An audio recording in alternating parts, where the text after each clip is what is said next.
Hey everyone, today I'm going to show you how to turn off instant booking on Airbnb. Without any further ado, let's get started. First, open your Airbnb app and at the bottom of your screen, tap on Listings. This will take you to all the properties you currently have listed on the platform. Once you're in the Listings section, tap on the specific listing you want to edit. This opens up all the settings and details for that particular property, allowing you to make changes to how guests can book it. Now scroll down through the options until you find and tap on Booking Settings. This is where you control how guests can reserve your property, including whether they can book instantly or if they need to send a request first. In the booking settings screen, you'll see the Use Instant Book option, and you'll notice it's currently selected.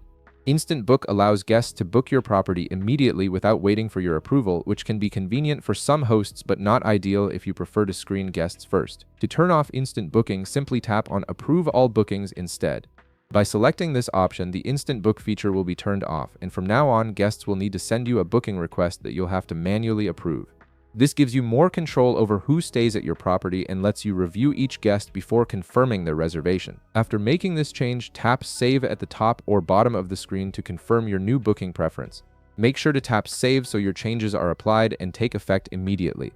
And that's it, you've successfully turned off instant booking on your Airbnb listing, giving you full control over your guest approvals. If this video helped you out, be sure to leave a like, subscribe, and I'll see you in the next one.